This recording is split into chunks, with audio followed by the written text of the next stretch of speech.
All right, brethren, welcome back. Two videos in 24 hours. We're going for it. Got the Monero wear out of the wash, because we rep it wherever we go. So, I think my audio sounds a little better this video. One of you had left a super nice Monero chat, anonymous 0.7 XMR, which is like one of the biggest tips I've ever gotten. It's just crazy. Shouts out to you. Thank you. You left a comment saying 070707. I don't know what that means, but thank you. You're great. And I'm like super grateful for that. Now, somebody did leave a question on one of my videos asking about um, the presidential election and my thoughts on that. So I just wanted to, this morning as I grab my coffee, think about that question a little bit. I've had a couple weeks now to think about it. And I did know that I wanted to make a video after the election, but there was so much hype and there was so much exuberance that I thought it was a good idea to kind of wait and kind of gather my thoughts and see what was going to happen because there was a lot of indeterminacy.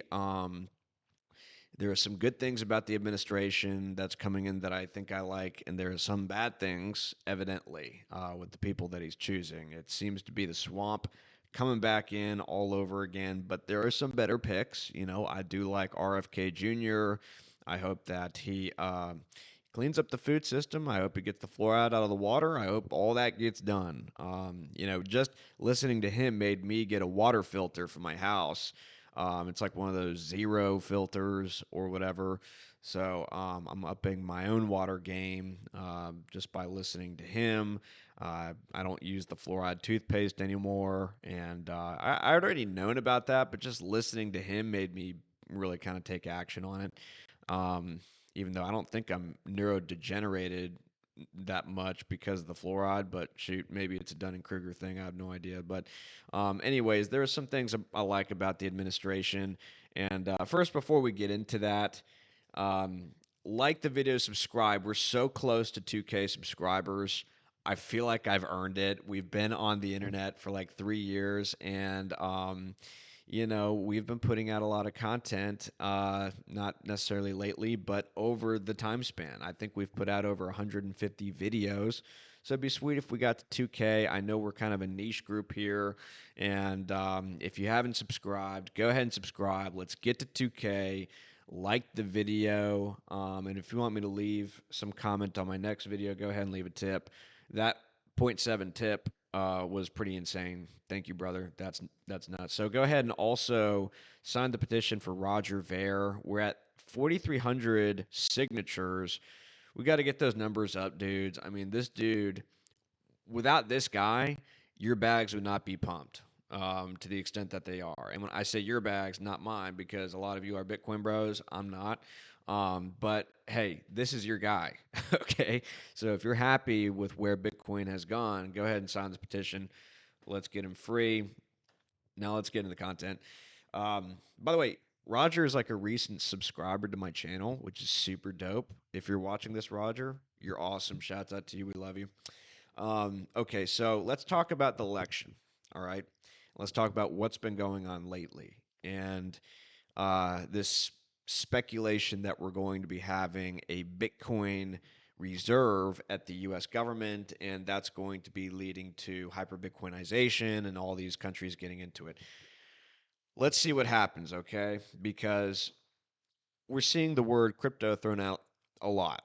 And if you've watched this channel since the beginning and you've watched our crypto coup d'etat series, or if you're familiar with Whitney Webb, or if you're familiar with the Money Today show, or if you're familiar with anybody who's kind of done deep dives into the amalgamation of crypto into the legacy financial system, this could be interpreted a few different ways, okay? Because the big banks, they were into crypto before most people, okay? And I would actually say that the rise of Bitcoin came after the banks started to really adopt crypto. If you look at R3, if you look at some of the projects that they have worked on ever since 2013, really, and if you look at the Chinese, they were developing their CBDC going back to like 2014, 2015. So there are a lot of Johnny come latelys to this space who think that when you mention crypto, it's just kind of implied that you're talking about Bitcoin.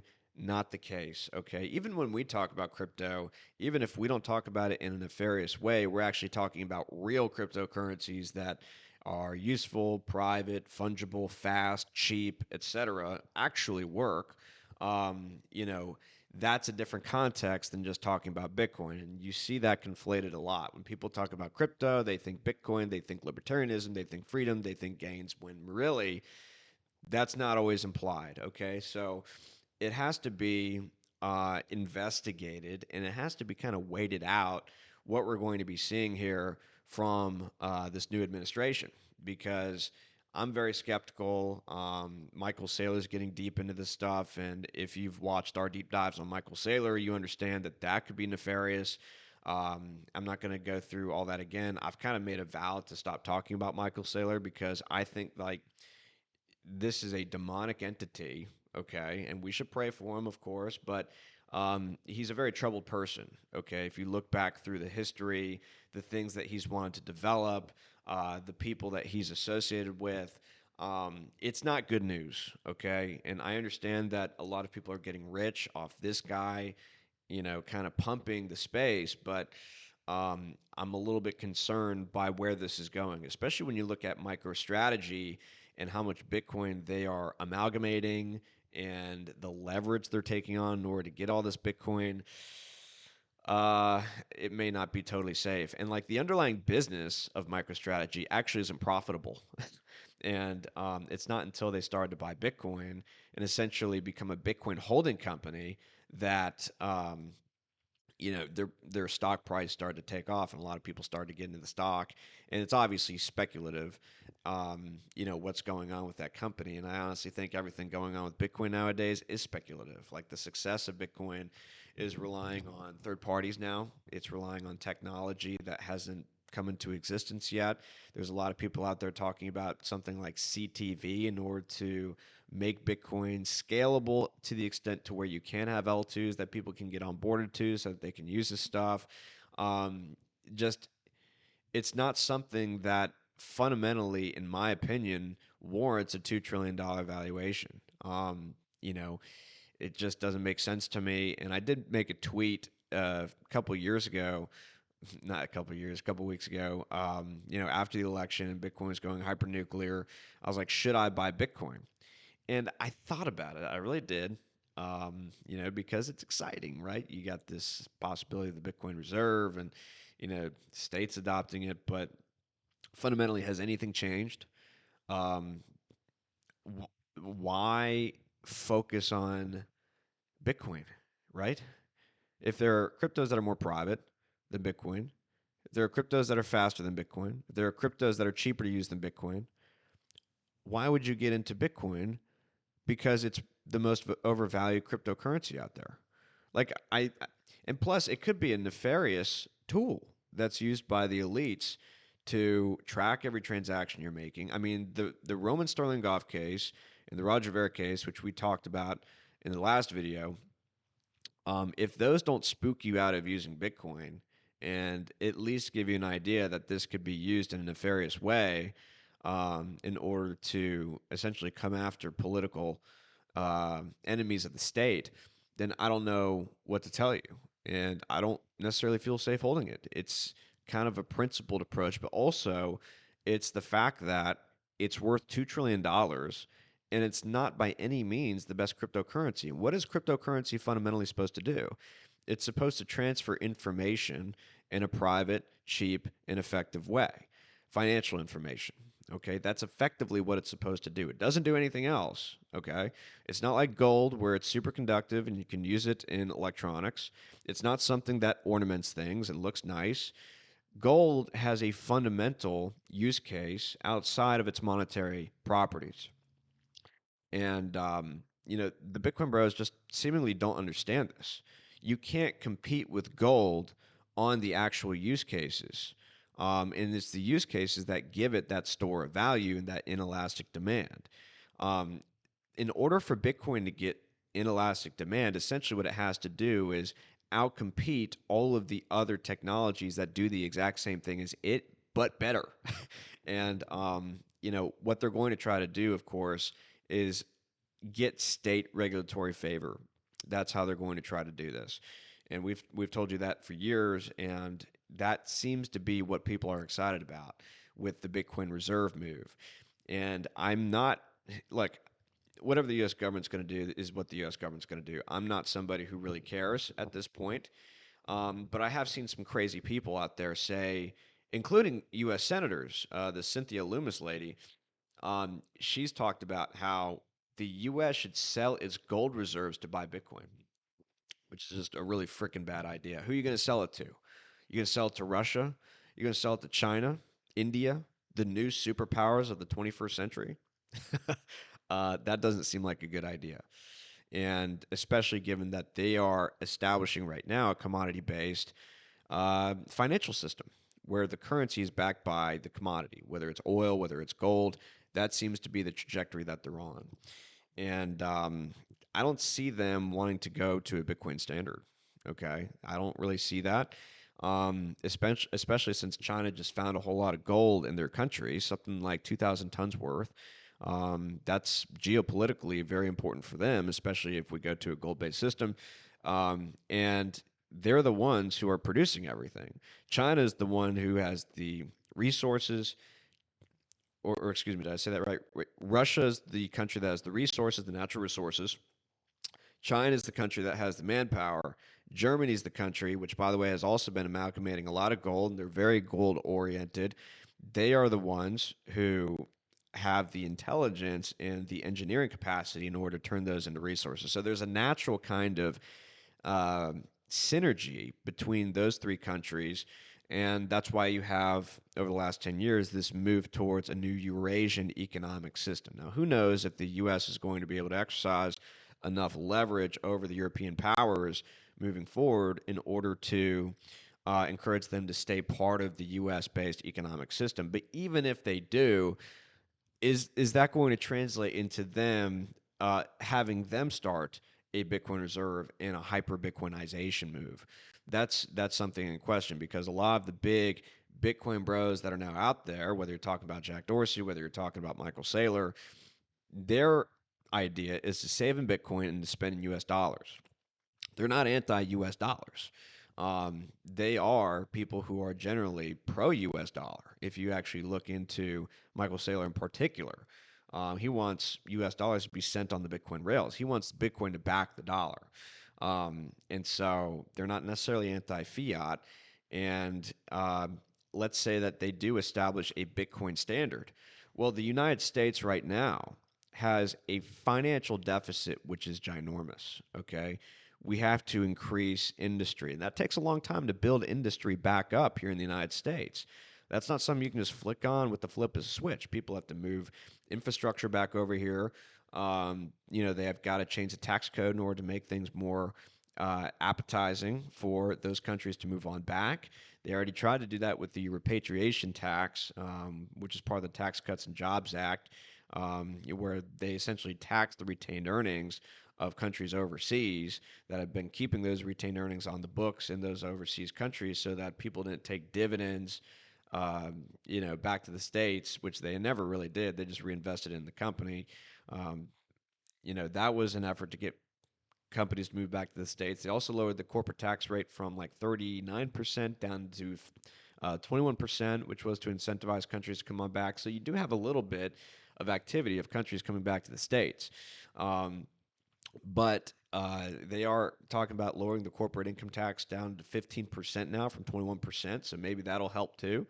But you're going to have to spend a lot of time resourcing that manufacturing back to the States in order to fix the deficit. Because if you don't fix the deficit, what's going to happen is you're going to be sending your Bitcoin overseas in order to plug the deficit gap. And then your Bitcoin reserve is just going to run out. That's been one of the arguments against establishing a gold standard for so long is if we went back to a gold standard with the deficits that we had, then the gold would just be sucked out of us. Because instead of giving U.S. treasuries to those countries that we have trade deficits with, we would instead send our gold, which would not be good, and we would be out of our gold reserves something within just a few years. So you've got to fix the trade deficit, regardless of whether or not you adopt Bitcoin. Okay, so and then I hear some other speculation that hey, we can solve our debt problems with Bitcoin. By how are you going to do that? Are you going to settle your debts in Bitcoin? And why would those countries want to do that? Because they're probably going to be thinking the same thing that we are. What's the point of Bitcoin, right? What am I supposed to do with Bitcoin? I'd rather take gold, especially if the new economic powers of the 21st century are going to be gold based rather than Bitcoin based. And who knows? What if they establish um, a blockchain that is established on top of gold instead of the use of Bitcoin, right? Especially if they have speculation that a lot of the hash power is coming from the United States and they can kind of use that hash power in order to enforce sanctions, which evidently they're able to do. If there's enough hash power in the United States and it's corporately regulated, which is something that we talked about years ago with the OFAC sanctions list and the blacklisting. Um, that could happen. That's not going to be something that's appealing to them. And I actually made a joke where it's like, okay, well, what if you had China adopt Bitcoin Cash for something, and then you had the United States establish, uh, you know, uh, a Bitcoin reserve, right? And you had that differentiation between the countries. I don't see why you can't have a multi crypto chain world. I don't understand that. Um, I don't think that's the future we're heading into. I think we're heading into a multi crypto world where people use all types of different cryptos for different use cases, or they are, getting into different communities that have a focus on a particular cryptocurrency, and so they just by default use that cryptocurrency. I don't think that it's going to be one coin to rule them all. So the maximalism I don't think is going to make sense in the world to come. But another thing that I've thought about is maybe Bitcoin is the new Bretton Woods. Maybe it's Bretton Woods 3.0, and it's a way for the United States by being first of trying to maintain its control over the global financial system. They start to settle things in Bitcoin, and because they have the most Bitcoin, just kind of like how the United States had the most gold after World War II, we were able to kind of dominate the new economic system, right? Because after World War II, Europe was sending gold to the United States in exchange for bread and guns. And the European continent was destroyed. Meanwhile, the United States was effectively built up. And we had so much gold, and we had so much economic power after the war that we were able to affect dominance over the new global financial landscape. And so maybe that's going to be what they're trying to do with Bitcoin. It's like, hey, we're in first. We're going to have the most Bitcoin on our balance sheet and on our books. And therefore, we're going to be able to have control over where the new financial system goes. But who knows? What if that leads to war with Russia and China? Because they seem pretty dead set on establishing a gold backed economic system. They're the ones with the trade surpluses, I believe. Um, let's actually look that up. Russia trade surplus. I figure with the war, that's probably going to affect some things. Yeah, so they have a trade surplus of $140 billion. Now, the trade surplus dropped significantly due to the war and the Western sanctions, but they still have a surplus, you see, because of their resources. China surplus.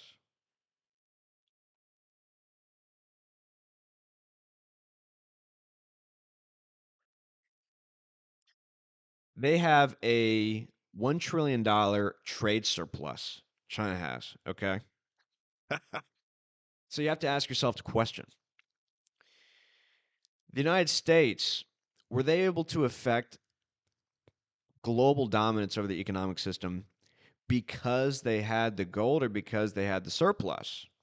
Because after World War II, and for the most part during World War II, the United States had a big surplus with the rest of Europe. That's what allows you to have dominance. It's not necessarily like what kind of currency you're using, it's the surpluses.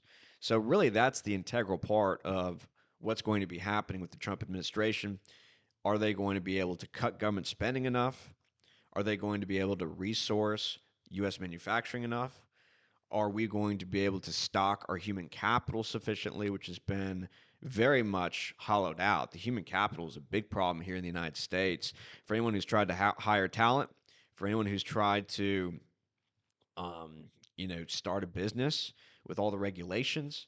And anyone who's seen the student debt issues and like how smart these kids are and what they're able to do with all this debt, we got a huge human capital problem, which is probably why Trump is talking about increasing legal immigration.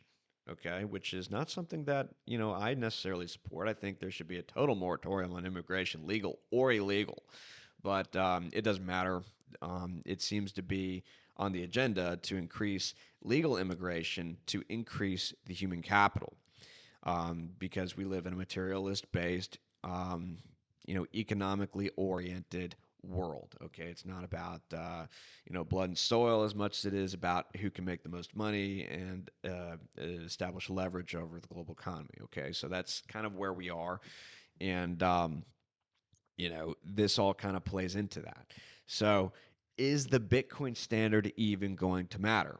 Well, it depends on how effective they are in the other areas of the administration, I think, whether or not they're able to cut the government spending. I know we've got DOGE, right? The Department of Governmental Efficiency.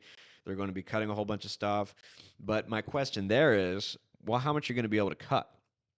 Because you have $6 trillion, which was spent last year, $4 trillion, which came in. Okay, that's a $2 trillion deficit, which is huge. Now, a lot of the government spending, and for those of you who don't know this, we'll go ahead and look this up as well. Um, Government spending, U.S. break breakdown. All right. Okay. So, Social Security. Okay. That is something that no politician is going to be willing to cut. Okay, that's one of those mandatory spending items. And if you don't know, government spending is broken down into basically two types of spending. You got mandatory, and then you got discretionary. Okay, the next step is national defense. Now, national defense is discretionary, but are they going to lower national defense with all the war hawks they just put in, and Trump talking about giving more aid to Israel? Hopefully, we can lower the amount of national defense by ending the Ukraine war. That would be ideal. But it looks like the current administration is dead set on starting something up with them and kicking us into World War III, which would not be ideal. I think that guy needs to be placed under arrest, and everybody who is responsible for trying to push the United States and Western Europe into war with Russia, they need to be taken out in one way or another, arrested. I don't care. And this is just incredibly dangerous. It's totally irresponsible, especially when the new administration is talking about ending the war. Um, but nothing I can do about that. So whatever. Health, okay. You got to make Americans more healthy. Um, a lot of this is, state-sponsored insurance, state-sponsored care, Medicare. Okay, that's another one of those things that, um, you know, uh, it's mandatory spending. Okay, so what they're going to have to do eventually is do means testing for both Social Security and Medicare. They're going to have to cut down on all the fraud that happens in these two sectors because there is a lot of disability fraud. Okay, they're going to have to cut down on that, which is going to have to take, by the way, a new department just to sift out the fraud. You see, so you're going to have to hire a bunch of people in order to sort out the fraud, and that's going to take money.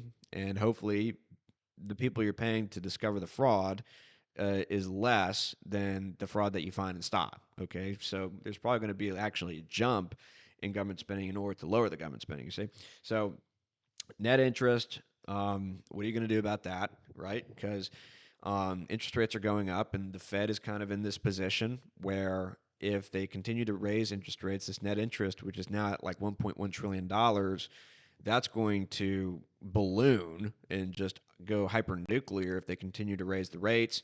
Now, if they lower the rates, then you're just going to have more government debt, and that invariably will increase the net interest rates at another point, um, or the net interest expense at another point. But it's still a lot. Okay, that's still a lot. Um, you're going to have to again fix the trade deficit in order to start paying down the debt. However, one thing also to note is if the US government starts buying Bitcoin, what's that going to say about their confidence in the dollar? Because if they start to invest taxpayer funds into buying Bitcoin, which the rest of the world is not so sure about, except for like El Salvador and some countries, that's not going to lend a lot of confidence. So instead of paying US Treasury obligation debts, they're buying Bitcoin. Is that going to look like something US Treasury holders are going to, uh, be happy about? Is that going to cause a selling of the debt? Income security, so like welfare. How much can you cut welfare without there being riots and stuff? Education and training, I feel like you can cut that, but that's only 4% of the government spending. Okay. Agriculture 1%.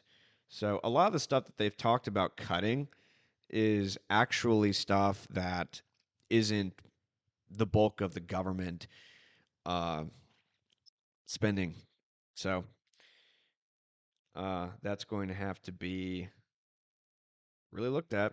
But hey, any kind of cuts is good, and I'm optimistic. I'm not trying to black pill. I think any kind of cuts is good. However, let's talk about the income tax push because they're talking about maybe getting rid of the federal income tax. I see a lot of posts on Twitter. Hey, should we get rid of the income tax and put up a flat tax? Okay, so just so you guys are aware, let's look this up as well because nobody looks at these kinds of numbers. These are good to look at. Government tax receipts breakdown. Okay, individual income tax accounted for 51% of the total revenue. 51%. Okay. Um, you think they're going to get rid of income tax? Hello? No. They're going to get rid of income tax. Are they going to get rid of corporate tax? They may lower it. I think they're probably going to lower it. But no, they're not going to get rid of corporate tax. Are they going to get rid of the payroll tax? Okay, well, if we just went over this and they're talking about Social Security and Medicare comprising almost 50% of the mandatory government outlays, and that's actually more like 40%. But anyways, you think they're going to cut payroll tax? Because payroll tax, Social Security, and Medicare tax, that's what goes towards paying for Social Security and Medicare. They got to keep those receipts flowing in, okay? And payroll tax is like the worst tax of them all, in my opinion. You can actually get out of a lot of um, your federal income tax obligations, especially if you have a business. You got the qualified business income deduction, you got the standard deduction, you've got all these things. But in regards to the self-employment tax, which is your payroll tax, which is your Social Security and Medicare tax, that 15.3% tax that if you're self-employed you have to pay both sides for. You just can't get out of that. There's like no deductions except for your business deductions that will lower that liability. And even you get a deduction on your income taxes for half the self employment tax that you pay. So, income tax for a lot of people actually isn't as big a problem as self employment tax. But it would be cool to get rid of income tax just for us crypto bros so that we don't have to worry about the capital gains taxes on spending our crypto. But I don't think they're going to get rid of income tax, okay? They're going to presumably change the tax structure fairly significantly, but I don't think they're going to get rid of income tax. And even if you have a flat tax, there are going to be considerations with that. There's going to be a whole new army of people like me, CPAs, who are going to come up with ways to get around the flat tax, and they're going to then get into another kind of arms race, okay, where they're going to establish more complicated laws to fix the loopholes that people like me found, and then we're going to find the loopholes to those, and then it's just going to be another arms race. That's why the tax code is so freaking complicated, because back in the 1800s, you simply just had a tariff. And actually, a lot of corporations got around the tariff somehow. It led to a lot of crony capitalism, which is why they went back towards a more which is why they established more so an income tax and reliance on the income tax rather than tariffs. But of course, the income tax also came because of World War One. They had to fund the war effort, and around the time of the Federal Reserve, that's when it happened. Not a good year, 1913. Not a very good year. So, um, yeah, uh, income tax, payroll tax. That's a lot of the government receipts coming in. I don't think that they're going to get rid of that. Okay. Customs and duties, that's 1.8%. And that's what they're talking about, um, making um, most of the government receipts is tariffs, which is the customs and duties. Um, Now, again, there's only so much you can get from tariffs because if you have tariffs, then essentially what happens is you tax Americans for buying foreign products, which essentially make those foreign products more expensive, which means that they're incentivized to buy American products. That's the point of the tariffs, is to help build domestic industry. But if you have people disincentivized from buying foreign products and they're more so buying American products, then presumably the receipts from tariffs are just going to increasingly go down while American industries go up. Now, what do you think is going to happen when American industries go up sufficiently enough? They're going to raise the corporate income tax in order to get more money from those American corporations. So that'll be what happens. And then you have to consider if they get rid of the income tax, what's going to happen with partnerships? Are partnerships then going to be taxed as corporations? What's going to happen with S corps? Are S corps not going to exist because those are flow through entities where personal shareholders, individual shareholders, are taxed on their pro rata share of the entity income. Okay, so that's going to have to be restructured. So um, look, I'm totally for getting rid of the income tax, getting rid of all these kinds of taxes. 100%. I'm just saying, with the government spending the way it is, with the deficits the way they are, with the debt the way it is, we just hit $36 trillion. I, I'm kind of skeptical of the claim that we're going to get rid of income tax. One thing I would like to see, and if the Bitcoin Bros can actually pull this off by lobbying Trump for this, I would be very happy, very gracious if they get rid of the capital gains tax on crypto. That would be great. That's kind of a stretch, though. And that's kind of a stretch because of what this industry has done. They've turned this into a giant gambling casino. And they don't let you get away with gambling revenues tax free. You go to a casino, you gamble, you win, you get what's called a 1099G, and they want you to report that income. So in one way or another, they're not going to let you have a tax-free meme coin casino. Sorry. Now, what they could do, and this kind of ties into what we said before, where Bitcoin becomes state sanctioned, is they eliminate the capital gains tax just on Bitcoin. Okay. And at that point, it's going to be incentivized to be used versus all these other cryptocurrencies because you have a special regulatory favor applied to Bitcoin. Now, maybe that could be the camel's nose getting under the tent for other cryptos that have monetary cash use cases like Monero to be transacted without capital gains taxes. But I'm not naive, okay? What the Bitcoin bros are going to want to do is they're going to want to stuff out the competition. And Cynthia Loomis is one of these people. She, in her bill, um, she wants to essentially highly regulate or eliminate anonymity enhancing cryptocurrencies, and that means Monero. Okay. Um, Again, they're going to want to have regulatory capture for the Bitcoin bros in the Bitcoin space. It's just inevitable. Okay. That's how this works. And that's what the miners, by the way, are going to lobby for. And we've said that for many years. Although I don't think they're going to put it in the context of climate change like I once thought, where in order to have a Bitcoin mining operation, you have to have your proper licenses, you have to check with the EPA, and you have to look out for your externalities and stuff like that. You have to mine it in an environmentally friendly way. We thought that was going to be a factor because that was going to raise the barriers of entry and centralize the mining industry. Um, but we'll see. They're going to make a move to do that in one way or another, whether it's through the need to comply with OFAC, the need to comply with other regulations. That's going to play in, I think, at some point for the Bitcoin miners. And again, Monero, because you can mine it from a laptop and nobody necessarily knows you're mining Monero, um, or with Zano, where you can privately stake. Those are going to be things that are more, I think, favored as we move forward in this regulatory landscape. So, those are just some thoughts. I do have kind of like, let's check the Bitcoin price, see where it's going. They're also talking about um, making it so that you can use your Bitcoin as collateral. There's a story on that lately. I don't have it pulled up. Okay, so we're at 96,000. Okay, and when Trump was elected, it was at around 70. So we had a big move, pretty big move. Congrats to all the Bitcoin bros. 43%. That's a pretty good move. Um, let's see where Monero has been going.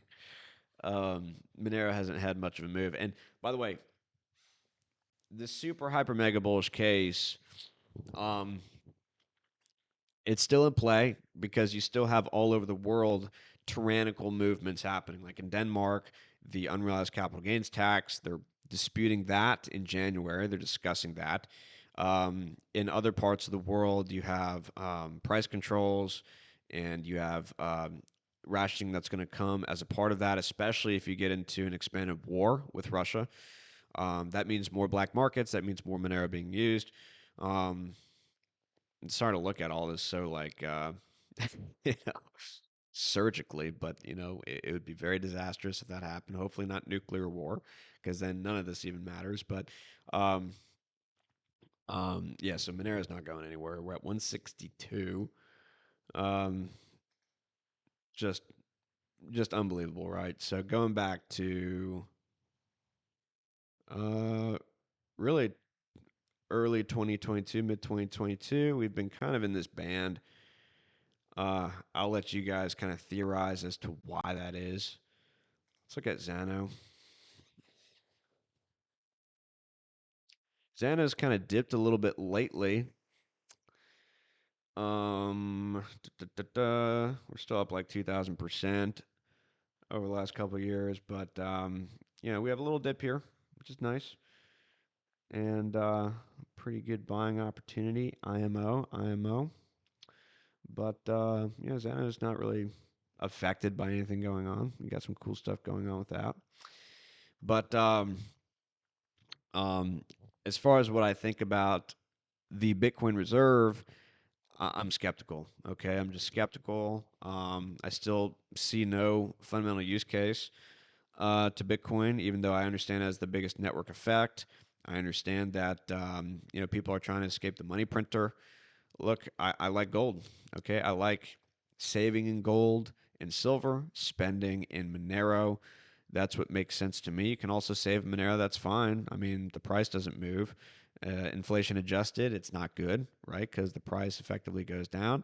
You can save in Zano too. You can get basically a private 3% APY. They do have a deflationary economic tokenomic system. And as the ecosystem grows, which it's going to with peer-to-peer marketplaces, with peer-to-peer messaging systems, and the confidential layer and everything that they're working on. The transaction fees are burned, so once you get to enough transactions, you actually get into a deflationary type system. But right now, it does have tail emission, which is nice. So people are incentivized to continue to mine and to stake. But that's a decent one to save into. But I don't see the reason to put my money into a crypto which is inferior technologically and is at a $2 trillion valuation. It doesn't make sense to me. I'm sorry, it doesn't make sense to me.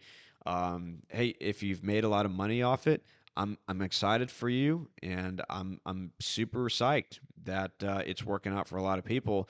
It's just I can't put my money in things that I don't believe in and that I don't think make sense. And I personally don't even believe in Bitcoin because it's transparent by default. Things have to be private by default, and you have to opt into transparency, which is exactly what Monero does. It does that exactly right. And with full chain membership proofs, you're going to be able to have perfectly auditable wallets if you want to have that, where you can see the money going in, you can see the money going out, and maybe that is something that makes the regulators happy. But it doesn't matter because it's private by default. You can opt into transparency. That's perfect. And that is something that I think is just fundamental. I think it's just fundamental. There's going to be a paradigm shift, and in regards to CBDC, Trump said he's not going to allow CBDC. But I think stablecoins perhaps are the sneaky CBDC. I talked to some people at Monerotopia who believe the same thing. They thought the CBDC was already here in the form of USDC and Tether. And if you look at the people who back USDC and Tether, look up Money Today's show and his video, Master of the Stablecoin. Look up Jim Breyer. Look at the people who are into this. Really nefarious creatures. And it could be that, if we all start getting into stable coins and we're using USDC and Tether, and they can freeze your account, they can determine who it is you transact with, who it is you can't, then effectively you have a CBDC.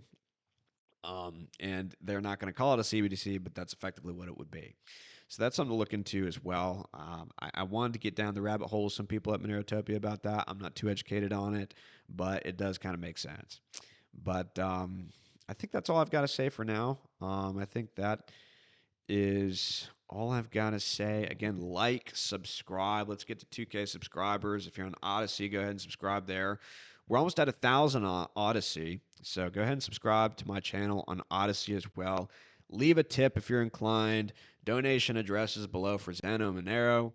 And that's what I've got for you. Leave comments as well. I want to get your thoughts on the possibility of there being a Bitcoin reserve, on Trump coming into power, what that means for crypto. Let me know what you think. And yeah, if I don't see y'all before Thanksgiving, happy Thanksgiving. Have a good time with your family. Don't go total crypto head at the dinner unless like you made those big gains. Show off your tendies. But yeah, that's all I got for y'all. God bless. See you next time.